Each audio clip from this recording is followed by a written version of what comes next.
Hello, welcome back to Aetheral Space 12.21, the cockroach that is you. We are back. Welcome back. I am indeed a cockroach, and I'm so ready to eat. What do cockroaches eat? Just like shit. bile? I'm Yeah. so ready to eat this shit. General Shit filth. chapter. The worse this chapter is, the more full I'll be at the end. Really? Alright. Yeah, so let's see how bad it is. What is this first line? First of all, it's not true. Second of all, why are you writing like Homestuck now? What is this? Jesus Christ. Tan heard that he's doing well with the LGBT audience, so he just locked in with the Homestuck style. Never What read is this? Homestuck. Sorry to say this, but you are Dragon Hadrian. You're in a pretty bad situation, truth be told. Poison is ravaging your body. Your limbs are shaking so much, it's all you can do to force yourself into a sitting position. Your nausea is such that it feels like your brain is swimming around in your skull. Is swimming around in your skull like a goldfish. It's a wonder you haven't vomited yet. Still, the poison is spreading rapidly. Technically, it seems to just be a tranquilizer, but the thing it's putting to sleep in this case will be your lungs, so the distinction is fairly meaningless. And that's without even mentioning the hole in your throat. You pulled that arrow out roughly, didn't you? There's a gash in your neck like someone slashed it. If you were a normal person, that by itself would be enough to kill you. Good thing you aren't a normal person. You made sure of that a good while ago. So, Dragon Hadrian, this is how you make a miracle happen. Why is this from our... Why are we Dragon? Because you've always been Dragon. Wake up. It's time to wake up. Is Dragon supposed to be like reader insert? Question mark? I'm confused. Gemini World Shotgun and Railgun are forbidden to you, so long as you're holding that massive Paleo Beast in Gemini Dominion. All you have access to is your basic Aether usage, and yet this is a situation that cannot be overcome by simple Aether usage. But you'll work with what you've got. First thing first. Wouldn't it be things first? An Aether Ping. Not radiating out of your body to scan the area around you, but pouring inside your body to scan the damage. Where is the poison? What areas has it ravaged? What is beyond saving? Hurriedly, you scrawl each answer on a chalkboard in your archive, trying not to sweat as you see the list getting longer and longer. Should it be first things first? I think it works either way. The first thing is first, or first things first, either way. With each new confirmation, you dread it. Dread the idea that you'll find yourself writing down a vital organ. Something that cannot be survived without writing down. Yeah, he's writing on his chalkboard. Oh, right, writing which... Sorry, I'm getting lost in the prose. If that happens, the plan gestating inside your head will never be born. But the fatal words are not spat out from your hand. If nothing else, you're lucky. Rubble creaks. Someone is running this way. Hasmuth, most likely, making his way back after being blown away by that roar. Him reaching you too soon is another losing condition, as you won't be able to dodge or block another of his attacks. I don't think that... Oh, as you are right now, sorry. You won't be able to dodge or block another of his attacks. I got lost because of the edit. You need to execute the plan before he gets here. No hesitation. You already killed it after all, didn't you? Deep breath.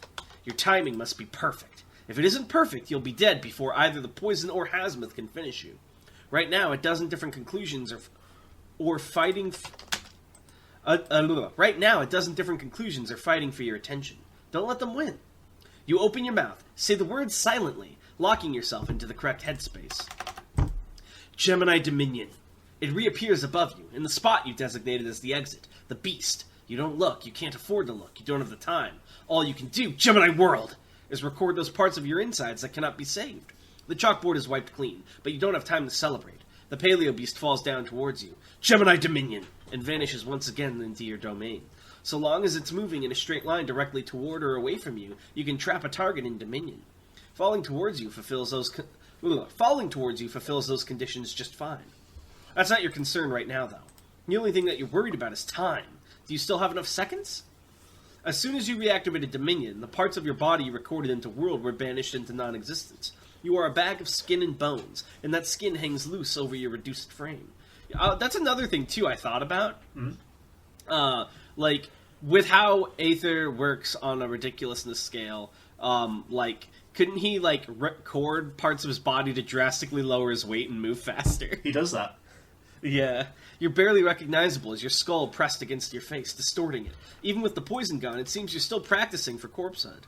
How long until your comrade can fully regenerate your insides? How long until Hasmuth arrives? These are the questions that will decide your fate. I wasn't sure if this was the right tone, by the way, but this narrator seemed very game narrator-y. So I just kind of did something more upbeat. Should it be more menacing or sinister? No, it's fine. Okay.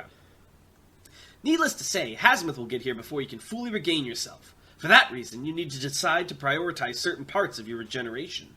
Just the things you need to move and fight. Longevity beyond that could be put on back order. Move and fight. Move and fight. Yes, that's the reason you're here. That's the reason you're alive. Hazmith leaps over a massive chunk of rubble Maybe a already little less running. upbeat, tiny bit less upbeat there. Sure. It seemed to get more upbeat after we talked about it. Hazmith leaps over a massive chunk of rubble, already running, machete clutched in his massive hand. His bow is nowhere to be seen, broken or lost by that roar, no doubt.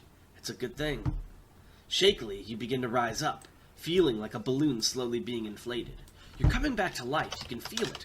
The triplet shakiness, first born from cruelty of poison, then from lack of muscle, then from pain of regeneration, has vanished. Your hand grasps some of the stones scattered on the floor as you stand. Hey, kid. Almost upon you, Hazmith raises a machete coated in brilliant red aether. He's too late. You've already done it. You've already performed a miracle. Make this stick for me. You move and you fight. There's nothing more to be done.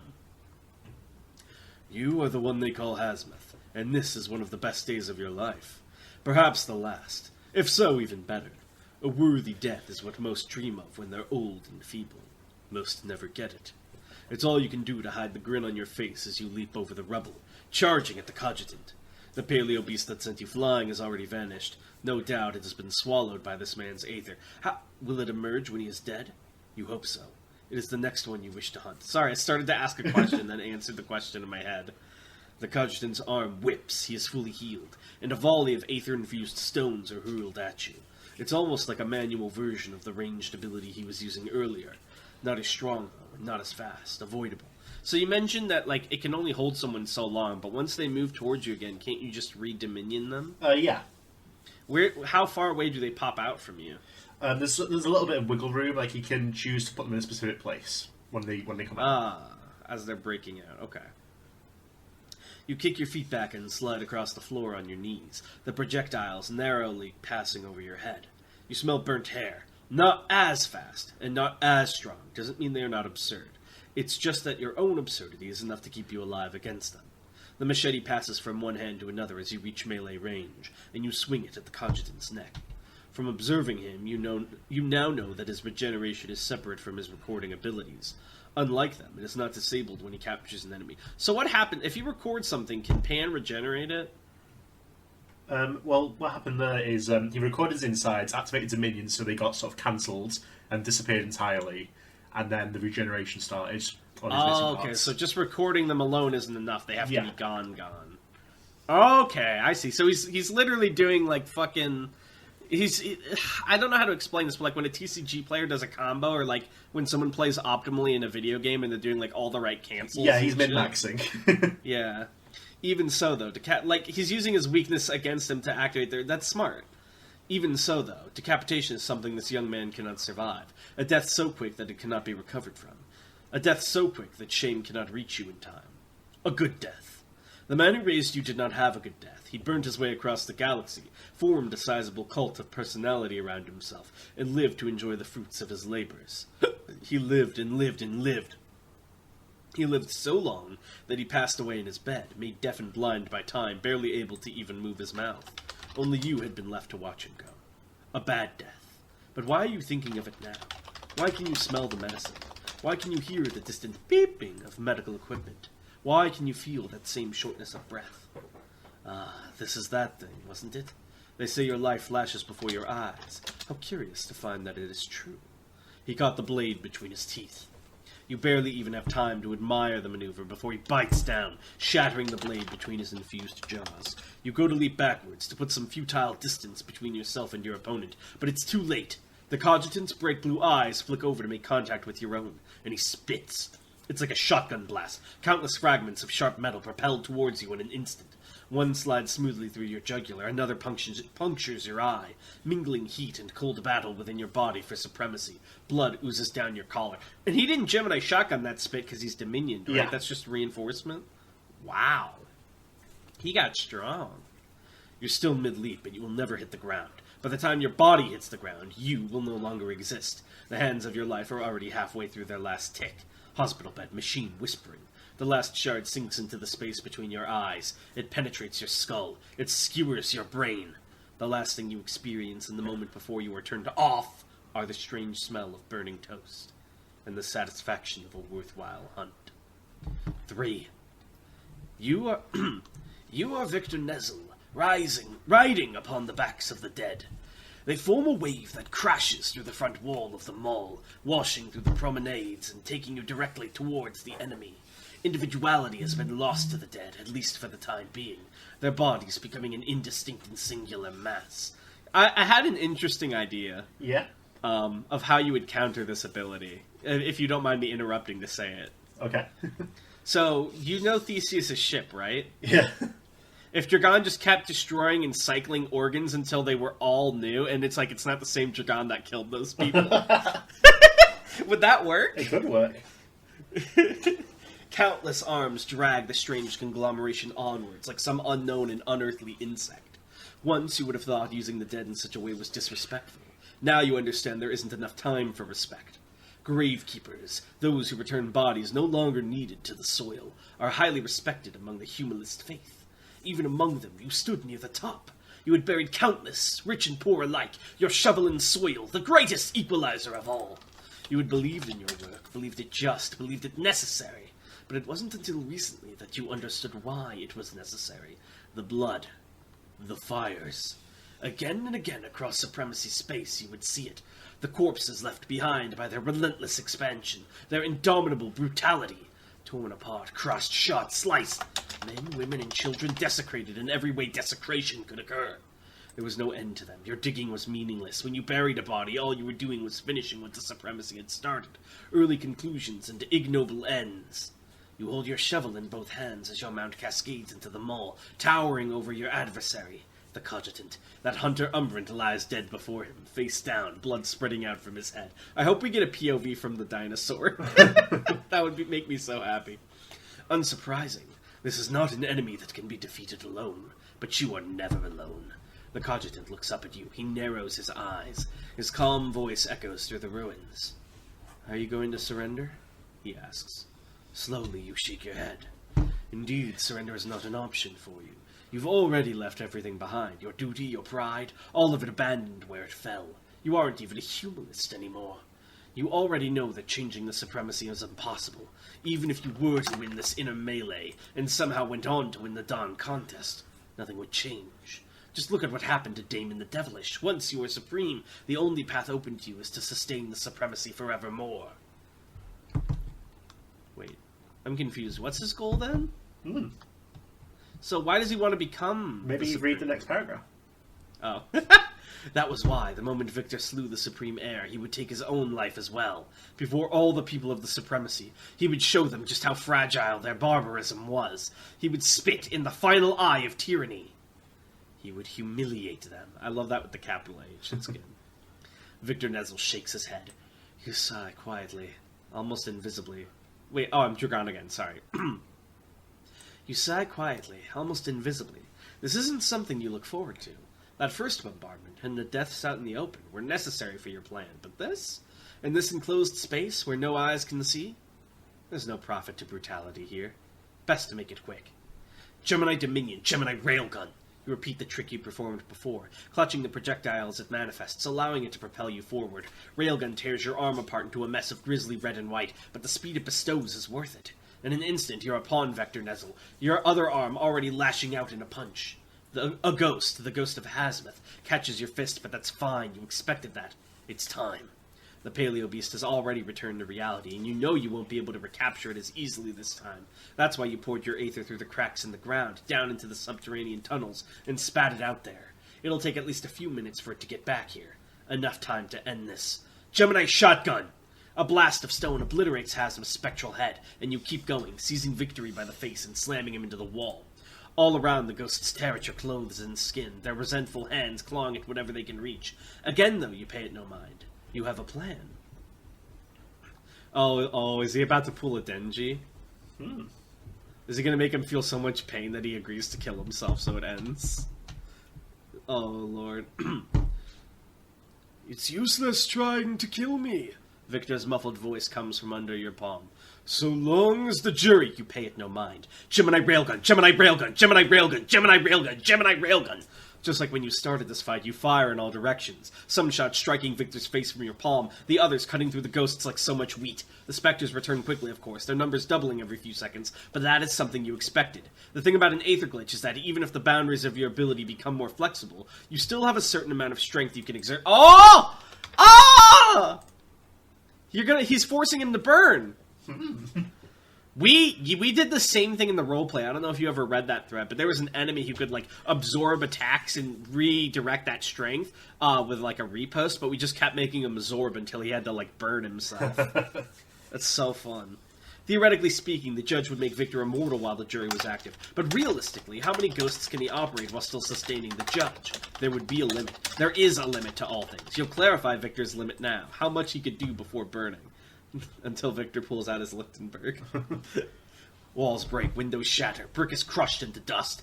The world of corpses you are creating breaks the mold like a chick breaking free of the egg. Gemini railgun, Gemini railgun, Gemini railgun, Gemini railgun, Gemini railgun! They spill out into the street, they fill the gutters, they press down upon the ground. Dragon, what about your Aether limits? Doesn't he have limits? He's dealt with that. Oh. Gemini railgun, Gemini railgun, Gemini railgun, Gemini railgun, Gemini railgun! They fall and fall and fall and fall. Gemini railgun, Gemini railgun, Gemini railgun, Gemini railgun, Gemini railgun! And finally the doubling stops, and finally Victor twitches under your grip, and finally Victor speaks through what is left of his mouth. There, that's what you're waiting for. That's the point of this entire exercise. At the very limit of the damage the judge can withstand, with the jury taking up nearly all capacity, and by opening his mouth, Victor has exposed a weak point, the last one he can afford. Aether flows out through your palm, down his throat, and into the very core of him. Gemini railgun. You know Aether's a shit projectile all by itself, right? Ruth said that to you, didn't she, when you first met? Somehow it's become a treasured memory. She was right, it had been a good lesson to learn. But that wasn't strictly true anymore. Your Gemini railgun can be fired from any point of your Aether, no matter where that point might be. At this point, it doesn't take much charging. The burden of a million ghosts has already done most of the work. You let it go. Blue light flashes from Victor's eyes, from his ears, from his mouth, like he swallowed a lantern, like he swallowed blue fire. He retches, and like a balloon he pops. 4. Wow. Wow. That's crazy.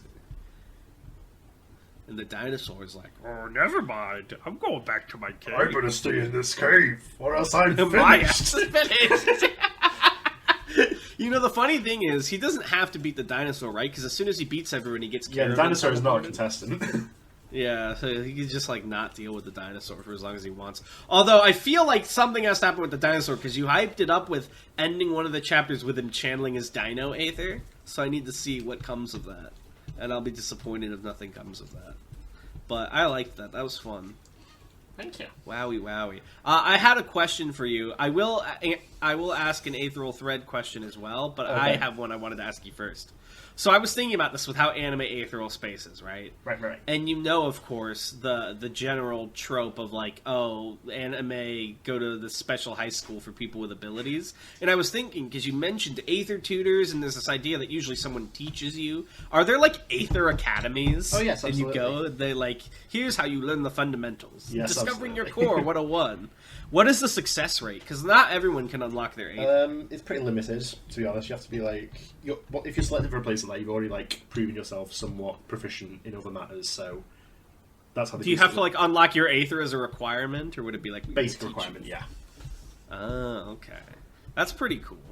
All right, and then there's a bunch of questions, so I'll ask a couple. Okay, I can do one. I've got to run for after this. All right, Ari. Well, I don't want to ask that one for your one then. Okay, no, I will. All right.